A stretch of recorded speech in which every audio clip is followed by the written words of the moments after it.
another. What you cooking, man?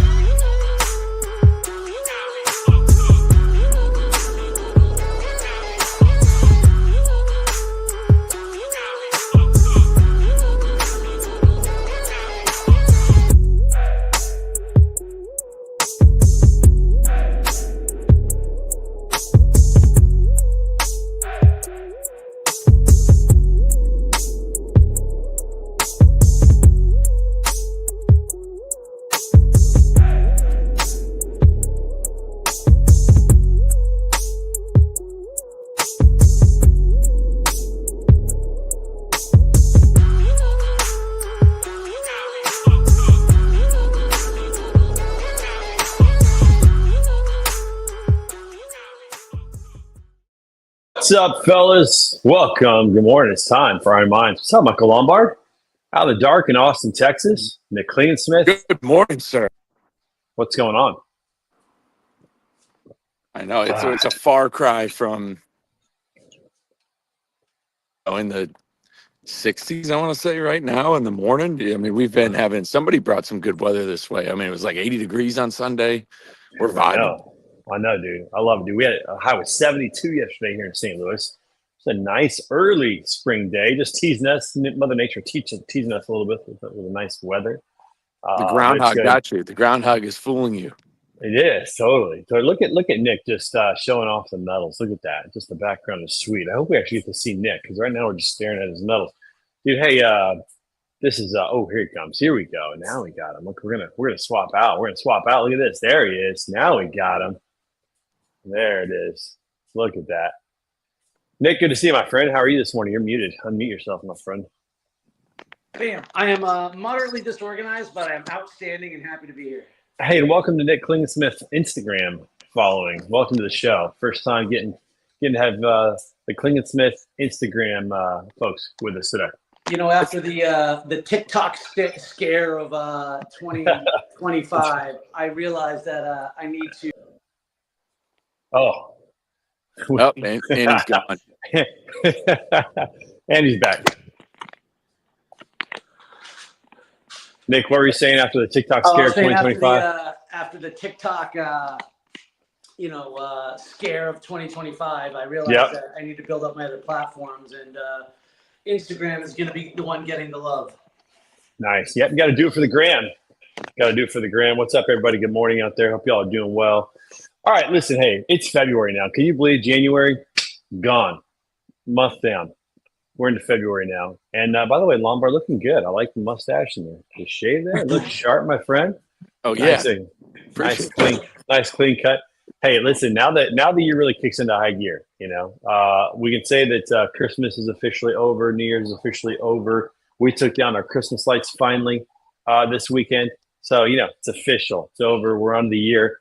Man, it's time to kick into high gear and start thinking about what we're going to be doing. I know I signed up for a sprint triathlon, which I'm excited about doing that in May. So that's exciting. Got one on the calendar, which is what we got to do. But now it's time to kick into high gear and really build some momentum here in 2025. This year is going to be gone like that. Mm-hmm. It's crazy how fast it's going. You know what's pretty what's wild, and I've been seeing a lot of people talk about this. Is a lot of people in my network, and especially people I've been coaching, and people from back home. A lot of people, the general consensus was they thought that January felt like it lasted forever. They said that January, they couldn't believe how long the month lasted, but they were saying this in a negative way. Like there were like funny memes about it. Like, oh my God, it's still only January. And I'm not sure what the point of that was, because what's crazy is those same exact people in December were posting similar content saying, "Wow, I can't believe it's already Christmas." And I find it like the most ironic that there was like I can count probably at least over a dozen people were talking about how long January was, but they're the same people who are like, can't believe it's already Christmas, it's flown by. And this concept of time, and I've mentioned it before, when it comes to time flying by, and really like time flies by because of how our brain is wired. And when you're in routine and you're not challenging yourself, your brain will process time quicker because it's used to it. And so I just think it's funny. It's like, do you want time to fly by, or are you mad that January lasted forever? What it is, but it is February, and it's absolutely the month to lock in. Absolutely, it is. It is.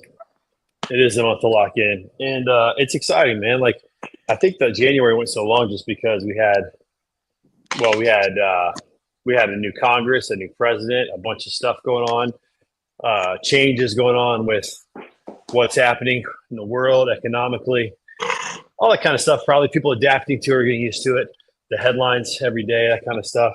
But you know what really matters? What matters is just getting up and taking care of yourself. You know, there's so many things in the world we have no control over. You know, but what do we have control over? Going to sleep at night. Reactions. That's right. Going to bed at night, drinking water, making good choices. I will say this. I'm pretty excited about what's happening in the world when it comes to drinking. I feel like, there's nothing wrong with having, a glass of alcohol here and there. I got nothing with I don't drink alcohol, but what I'm noticing is that a lot of people are starting to realize that, cutting alcohol out has a massive impact on their health. That's actually pretty. On that. Yeah. And it's just something that struck me the other day, because, as someone who hasn't had a drink in over 10 years, this whole dry January thing, it's very lost on me. I'm like, why would you do that if you don't have to? Right. But I agree with you. I'm seeing a lot of that. And I'm seeing a lot of people saying, hey, dry January, but I'm going to keep going. I'm feeling so much better. They're seeing the health benefits. But here's what I'm seeing. I'm seeing people of our generation. I'm seeing the people that are 35 plus doing it at least. Do we think that's really something is that a new wave of thing, or is that just something that's happening in our circle? You know what I feel like? I think, how about 20 years ago, 25 years ago, smoking really became known for what it is. And there was a big push, and people, by and large, quit smoking, our age. Like people that were in our age group in that time, they started to understand the real health impacts of it. And I think by and large, that generation really stopped smoking. I think about our generation. How many people in our generation really smoke? It's limited. It's almost weird to see somebody smoking and who's in our generation. Where previous generation or two, everybody smoked. My dad passed away from lung cancer from smoking for 40 some years. He started when he was 14 years old. It was just what you did at the time. I think drinking was the same way. And now that we're starting to really understand what alcohol does to the body and how it makes you feel sluggish and slows you down. And all these people, like you said, Nick, they come online and say, hey, I haven't had a drink in 30 days or 60 days. It feels so great. I feel like the transparency of it all, it's like it's becoming cool to not drink, I think to that end, you bring up a really good point. And I would say that this is actually a benefit of social media. Access to more information, different lifestyles, We That's fall right. into the circle of our 5 closest friends, etc. Well, your world gets a lot bigger when it doesn't have to be your neighbors. Yeah, that's right. That's a good point. Like it's not just the people right around you. You start to see things a little bit clearer for what it is. There are some benefits to social media, and some of that is the access to knowledge and that kind of thing. Good morning, Jessica. Jessica's up walking on a treadmill this AM. Get that heart rate up. Thank you for the inspiration. Love it, Jessica. Glad you're doing that. This is definitely one of those perks of social media. There's a gentleman here in Austin. His name's Luke Hopkins. You can call him a fitness influencer type. He's an athlete. He's a BPN athlete. And I met him at the expo for the half marathon I did. And he's a Connecticut guy, loves supporting a CT guy who's making a name for himself. But his image online, like you see you kind of see his life on Instagram and YouTube. And he's 22, 23 years old. And he goes to Austin City Limits. He goes to music festivals, goes to Longhorns games. You see everything he does. But, he's an athlete. And he lives this lifestyle that 22-year-olds can now see. And they're like, wow, this guy's out hanging with the boys, having fun, driving scooters, enjoying life. But it's not circumvented around like party, go out all the time, go out every weekend, rage. Like you can still be young, and you could still be like this. And I told him when I met him, I said, the ripple effect you're having on society. I was like, if I was 22 and I had this in my environment, like this was in my eyesight, I might not have taken such a detour in life. So there's definitely been a social media effect that I think has led to people consuming less alcohol. Gen Z is definitely drinking less alcohol. Millennials are getting tired of what hangovers feel like, which is crazy because I feel like Gen X didn't. Maybe they just gritted through the hangovers. I don't know what it is, but Yeah. Gen X going to work with a hangover, you had to make sure you tell everybody just how tough you were. That's right. There was a badge of honor there. Nick, I think you're right.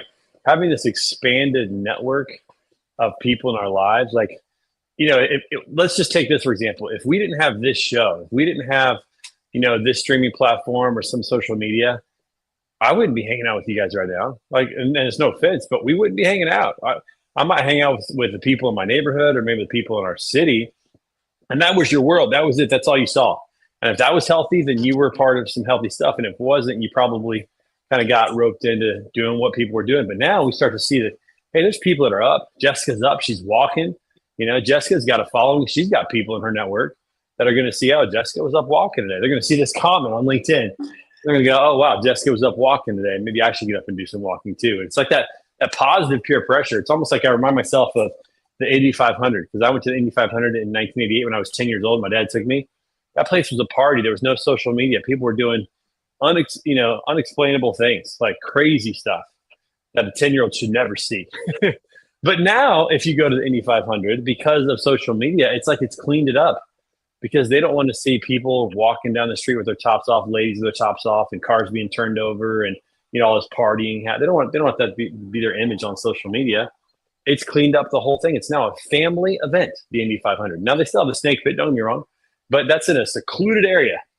The snake pit's just a secluded part of the event now, whereas the whole event used to be that way. And social media has kind of that disinfectant sometimes of cleaning things up. And that's pretty interesting. Oh, Jessica says, what you rub against rubs off for sure. Oh, look at that. Love that. There's something called observation bias for sure. Like, I love it when somebody says, yeah, everybody's doing this at that. Like whenever I bet when you hear about conferences now, a lot of people will be like, oh yeah, man, everybody gets drunk at that conference. And it's like, well, you mean you get drunk at that conference? Because that was me. I was that guy who believed everybody was getting hammered at the conference the whole time. And then the first time I was sober at a conference, I'm like, okay, some people are getting hammered. A lot of people are drinking and having fun. And then there's a good chunk of people who aren't drinking and having fun. Look at that. It's not everybody doing what I want in my self-validating perspective. Right. Yeah. A lot of truth around that, man. There's a ton of truth around that. So it's good stuff, man. It's really good stuff. All right. So it's time to kick it into high gear. What are you guys preparing for right now? What's on your calendar? What's next for you guys? We've got Austin Marathon's less than 2 weeks away. It's on the 16th, and I'm lucky because I'll be at Manifest next week, and which isn't a bad thing because I've been taking advantage of. I've been actually doing like tapering. I've been knowing how to taper. Like I even tapered leading up to the half marathon I had. Like I had a nice week where I like deloaded, where I wasn't going ham, and then it's the same thing now. Like I had a 20-mile run 3 weeks out because there's really no point. Like the hay is in the barn for a lot of stuff. So when Nick and I were talking about this, we're at a point now where our lifestyle isn't so much necessarily about weight loss and weight management. It's become, we're kind of over this plateau of now it's really locking in on performance and not having to worry too much about falling off the wagon. Now it's like the gun is to the head for performance.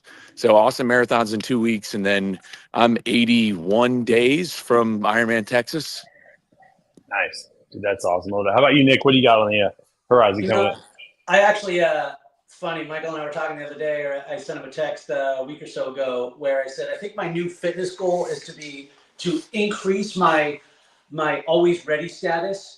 Because right now, if somebody were to say, "Hey, man, want to jump in a 5K or a 10K this weekend?" I'm like, "Sure, why not? Maybe even a half." But I'm not marathon ready, and so I want to increase that lifestyle so that. I mean, I know that's maybe a little bit extreme, but that I can prepare for a marathon in a few weeks because I'm already at that base. I have a lot of work to do to get there, but because my travel is going to be more focused on the business this year, coming up, I'm doing a lot of Florida events. So in about a week and a half, 2 weeks, I've got a Deca Fit, which is a Spartan indoor event. Spartan High Rocks, yeah, it's fun. Yep, similar to High Rocks. It's a 5K with 10 stations. I did it in 51 minutes in September, and I was actually tapering. That was the week before my big race, so I literally took it very as easy. I was watching my heart rate to not exceed a certain thing. But then I've got a Spartan coming up in Jacksonville, March 1st. Another one in Boca in March 28th, and then another one here in Tampa at Raymond James Stadium, actually, which is really cool, where the Bucks play, and that's in the middle of May. And I mention those because the Deca Fit and the Spartan Jacksonville are both going to kind of be my baseline races and baseline events for the rest of the year. And then those two events I just mentioned are going to be like goal races for me. Love that. Love to hear that. Well, and as we talked about, next week we're going to be in Manifest, and we're going to miss you, Nick. Wish you could be there with us. We're going to be at Manifest in Vegas next week, and so the show's being pushed back from 6 a.m. Central to 8 a.m. Central because it's going to be early on the West Coast. Well, I'll be there in spirit and internet. That's right. That's right. That's right. So that's what's going on. So we got that. I think, Michael, we got to figure out what we're going to do on the strip there. There's going to be something fun there to do. Where are you staying, by the way, in Vegas? I think we're staying at the Link, and so I know that. I know Monday, Wednesday, I'll definitely get up and run, just easy jogs. But we're staying at the Link. Okay, I'll be at the Venetian, so we'll have to find a place to meet and hop on and have a little fun with the people, give the people what they want, which is exciting stuff. So don't forget, next week, 8 a.m. Central, 9 a.m. Eastern, we'll be on the show. Yeah, I got a buddy here who we talked about this before. He started doing sprint triathlons and half triathlons with his kids. His kids are now teenagers, and now they do it together as a family. And he is, we've been wanting to do one together. And he reached out to me and said, "Hey, I just signed up for one. Let's do one." So that's going to be fun. Ooh, Stanton, Tuesday morning run. We're going to do something, man. Maybe like a burpee run. Maybe something like that. Nick kind of mentioned it. So maybe we'll run 2 minutes and then do some burpees and get back up. Something like that. Got to see how my shoulders feel in the burpees. Definitely try it out. But Michael's been telling me that I may have to become a runner now because the shoulder's not participating anymore with what I want to do. So, but Stanton, we'll be doing something, that's for sure. And we will have to. There's probably gonna be a group of people in Vegas. We might have a little group session. Michael Lombard. Gonna get some people to lock in with us. I know Chris Thomas is gonna be there. Yeah, Chris Thomas. By the way, did you know that Chris Thomas, that dude can sing, man? Dude just got some pipes. You put some Chris Stapleton in front of Chris Thomas with a microphone, whew, that's a pretty thing. Awesome. That is a pretty thing. Dude can sing like crazy. So, yeah, we're going to have to have some fun. So, Stanton, I got you on my list. In fact, I'm going to put you on the hit list for Vegas just so I remember. Yeah, we need to get a little group of people together to hang out and do something, whatever we're going to do, which will be good. Which will be good. But you got something on the calendar, again, for anybody out there watching. Yeah, go look up your events, 5K, 10K in my area. Yeah. Because it's February. Those events are probably going to come in March. At least I know it's normally nationwide. I know some places in the upper Midwest will have longer endurance events in the summertime because the weather compromises with it. But like March, April, May is really where a lot of those fun community events are going to be. And when you sign up for, and whether you're a runner or not, I endorse those events because of the community aspect. Cities come out for it. A lot of families come out for those events to not just run, but they'll walk and they're outside. They're enjoying it. And those are the seeds that can get planted when you look at some of those events. Same thing with Spartan. Spartan events are normally near major cities. Go on the calendar, get them up there, call a friend. That's the best way to do it. That's exactly what's been happening a lot in my network. I just saw a bunch of people from college, like a handful of people from college who I haven't talked to in years. They just recently ran the Miami half marathon or Miami marathon and like the pictures from it, it looks like a great community event for the city of Miami. So it's like find those events and Yeah. lock in on it. Yep, those events are coming up. And I'll tell you what, some people might be afraid to put something on the calendar. Don't be afraid to put it on the calendar. Get on the calendar and look at it every day. And listen, it doesn't take that long, even if you haven't done anything, to get ready for a 5K. You know, a 5K jog, 5K walk run. A month is plenty of time if you're diligent about getting outside. And speaking of getting outside, man, yesterday with the weather being great, got to take the dog on a walk. 72 degrees here in St. Louis yesterday. Man, it was awesome. That vitamin D felt good. Yeah, two things. Number one, for those who are looking for an event, let me give you the easiest step in the world to get started, right? Look up the event and find out when it is. That's it. Look up the local event and find out what it is. And let me tell you why that's such a powerful step. Because a guy that I just started coaching mentioned he was interested in a marathon. And I was like, and he mentioned which one. And I was like, all right, for step one, I just want you to go find out when it is. Because, if he's out of town or something, right, you can't even sign up for it. Instead of him saying, hey, I found out the date, he just sent me the QR code for his registration because he registered already. You can't take that first step without being like, oh, Yeah. well, I'm here. Right. And then the other thing is, I love that post yesterday because I meant what I said. I write about that from time to time, and I made a few videos about it. I think getting outside with a dog is like, man, that's like Paxil on steroids. Like, it has got to be such an incredible antidepressant. You just cannot be unhappy with a happy dog. I think it's physically impossible. Dude, I'll tell you what too. Our dog, man, so dogs are amazing creatures. Just from they train, they remember things so much. If I walk into the laundry room where his harness is and where the doggy belt is with treats and stuff like that, if I walk in there and I pull that thing out, this dude goes berserk, man. Super happy. You're like, well, we're going for a walk now. Yeah, we had a good time yesterday. It was really fun to do that and get out. Good morning, Super Trucker. What's up, my friend? Yes. So I want to interject something else on that same topic, because one of the other things that I think is amazing for anxiety and depression, and this works for me. It's probably not for everybody, but my wife and I went out to the Universal Studios this weekend. And yeah, dude. Without kids, right? No kids. No kids. Dude, that's the best, man. That's the best. Disney and Universal Studios without kids is way more enjoyable than with kids. Taking your kids is fun, but it is work. It is work. That's a different animal. We're the kids. We want to go. That's right. My wife wears her robe. We play with wands. We're out, just get on some rides, get exhilarated, just have fun and let go. The downside is that there is not a single thing on the entire property that is not made of sugar. Yeah. That's where it gets a little harder for someone like me. Or anyone who just doesn't want to eat crap all day. There's a few decent restaurants, but even those, it's not like there's power food options. Well, you get the most profit when you serve crap. Yeah, people will still pay the high prices because they're at a novelty place, but the nutrition's terrible. Mm-hmm. So I can't recommend being a tourist in your own town enough. Sparingly, I think that's very slept on in a lot of ways. When I lived in Connecticut, I was always big on trying to do that, of living where my feet are. I think that because that's the only way to do it. And no matter where you live, try to be a tourist in your own area. Find out whatever it is. Little museum. It could be a freaking train museum. Whatever is like local to your area. Just go to it. Go check it out. Go check out where. If you're in New Jersey, I know they got a whole bunch of George Washington slept here places, like the dumbest things. Go be a tourist in your town, invite a friend, and go check it out and have fun.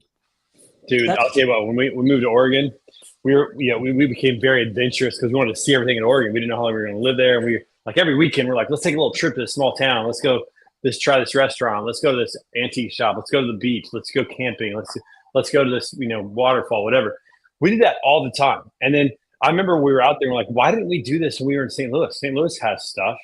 And now that we're back in St. Louis, we're not quite as good at it because familiarity kind of breeds contempt. So we don't do as much. But like once a month, we go to a small town and within an hour's drive, and we go just walk around the town and do some cool stuff. And you're right, man. It's like being a tourist in your own hometown is the life hack. Man, I never thought of it that way. I like that a lot. You know, where I grew up was a very big tourist place, and I live in Clearwater, Florida. It's obviously a big. Yeah. And you know, there's a thing in Clearwater. It looks like it's a pirate ship. It looks like a big Lego pirate ship. If you're ever go to Clearwater, you'll see it. And I've been here 20 years, and I've never been on it. And I think that has to happen now. So thank you for that. Yeah, you got to do that. Yeah, the Marine Aquarium there. I mean, I've done quite a bit of stuff in Clearwater. Pretty special place down there. You know, but it's like when you're a tourist, you feel like I need to take advantage of being here. I'm not going to be here that long, and so you try to maximize seeing things and trying things and doing things that you just don't do when you're home because you're like, I'll do that anytime. I can go to that anytime, and you end up never doing it. It's amazing how many people don't do the stuff that's in their own hometown. That's common, man. I hear that a lot. So, Michael Lombard, don't get ran over by a train. Sounds like a train's there. Dude, some guy in a truck he's gassed up this morning. He must be an Iron Minds listener. He must be. Yeah, he's getting fired up over the conversation. It's good. But yeah, dude, that's Michael Lombard. That's a great reminder, man. Like wherever we are, there's stuff to do. There's fun stuff to do. You know, we have. You know, it's interesting. St. Louis. A lot of people don't realize this. St. Louis built a park called Forest Park that rivals the size of Central Park, and they built it for the 1904 World's Fair. And now it's like running trails. There's an art museum. There's a zoo there. There's all this cool stuff. There's a golf course inside of there. And it's still just right here, but nobody even knows about it. But literally, it's the same size as Central Park or close to it in that regard. It's huge. And it's right here in the middle of the city. There's just so many things to do here. The city museum is awesome. There's just a ton of stuff around here to do. There's caves to explore. We could all probably go down the list of stuff that's in our area that we haven't done. You know that when I travel for races, I call it a race weekend experience because I always try. My thing, and I mentioned this in my first book, is I always try to get local ice cream after a race. But the other thing is like just finding something touristy local to do. And oftentimes we're talking about popping in for 5 minutes on the way back from the airport. But like I remember one time I did a race a couple hours south of DC, and there was this huge park that I literally got lost in. And it took you all the way down to the Potomac. And it was like so cool. Like I walked for like an hour and a half, found the Potomac, chilled there for a while, walked all the way back. Like something I would have never traveled to go see that. Yeah. You know, something that I would just happen to be out there for. Right. It's right there. I mean, that's a perfect example. There's all kinds of stuff like that. You know, that's around. It's funny you bring up that park in St. Louis because people in general, people like, people want change. They want things to get better. They want things to do. They want things like that park that's there and nobody knows that it's there. And there's this in my hometown in Wolcott, Connecticut. There's nothing there. There's really not a lot there. It's a Waterbury suburb. And the town itself finally built this really nice trail around a reservoir that's in our town. And the entire town tried to rally against it. They tried to say that, oh, it's going to be too much money. Now our taxes are going up. This is a town that doesn't have we've got baseball fields. They don't have anything. There's nothing remotely cool about it. The center of town looks like it's from the 1700s. There's nothing in the center of town. Nobody really lives there. And they ended up building the walking trail anyways. It's the most utilized thing ever. Everybody uses it. And so I kind of correlate that to fitness. You don't want to go to the gym. You don't want to do this. And then finally you go and do it. You go for that walk. You go to the St. Louis Park. You use the walking trail your town gives you. And you're like, wow, this feels good. You're like, I like this. It was worth it. It's like getting dragged to something you don't want to go to. You end up having a good time. It's crazy to think and then it just leads back to be the tourist in your own town. Look up where you live. What does it have? What community does it have? What resources does it have? And use it. Use those resources. Don't it's not going to come to you. You're not going to go ahead and create it. You're not going to build this overnight. Use what's there and then build from that. And then it grows. Yeah, and everybody can research what's in their own hometown, walking parks, trails, all the different stuff that's out there. Pattern for Life says, remember the Hartford Whalers. I think that's for you, Michael, because that's Connecticut, of course. That's for me. Peterson Park, baby. Peterson Park right there. So that's awesome. Yeah, that's pretty cool in that regard. So it's easy to do. It's easy just to figure out what the heck is in your own neighborhood. And actually, there was a guy I was coaching last year, and one of the things we were talking about was how time with his wife had gotten a little stale. They've been married for the better part of forever. And that's what I suggest. And I'm not, so what do I know? So I actually suggested, I was like, why don't you go on and Google things to do in where I live? And he's like, oh, it's going to tell me all this tourist shit. And I was like, well, did you do it? He's like, no, we've never done any of this. I'm like, and you're talking about not having things to do with your wife. Like, go do one of those. Just there's nothing more restorative to a relationship than mini golf. Dude, mini golf is a blast, man. It's a great little outing. It's outdoors usually. It's it's definitely fun. You know, it's interesting. I feel like the last 20 years, and I think it's all has to do with media and streaming, and you know how accessible things are in our own home. But people don't even go outside anymore. They don't talk to their neighbors anymore. You know, they don't go for walks around their neighborhood. They just sit inside the house. You know, it's like that's become I think a real epidemic for us. Yeah, people are living through in a lot of ways, and I know that we're on a screen right now, but it becomes the problem. I was just talking about this after I went on a bike ride on Sunday about the idea of living through screens with the people out there, like seeing what their lives are, like living through what their life is. And to a point, it's like we talked about the goods of social media, but when you are starting to live through it and not chasing your dreams, chasing what you want to do, it's like it's one thing to use somebody's story to propel you into chasing your goals, but it's another thing when you're just living through that screen and that expectation, and then wondering why nothing's ever happening, not realizing that the person on the other side of that screen is like actually doing the work to do it. Right. And it's definitely made us a little bit more. It's definitely made people, I think, in general, a little bit more disconnected with where they're at, with not living where their feet are. They're not living where they're at trying to do it. They're trying to live where they're not even. They're trying to live where they aren't, and live through somebody that they're not. When you've got to just use that as momentum to have you try to not necessarily replicate or not necessarily duplicate, but kind of replicate where you live, because you can do that. The same impact somebody has that maybe you're living through, you can do what they're doing exactly where you are. You just have to go out and do it. You know, check this quote out by Socrates to end our morning this morning. The secret of change is to focus all of your energy, not on fighting the old, but on building the new. Go do something new this weekend. Go try something new. There's towns, no matter where you live, there's a town within an hour that you've never been to that has a cool antique shop or a cool diner or something, park or something you've never been to before. Just go try something new and see what happens. Go explore, do something new. I mean, that's like it's such an easy life hack. What do we do on a Saturday? We sit around oftentimes, we watch TV, we watch movies all day. Take 5 hours and go explore a new town within an hour of where you live.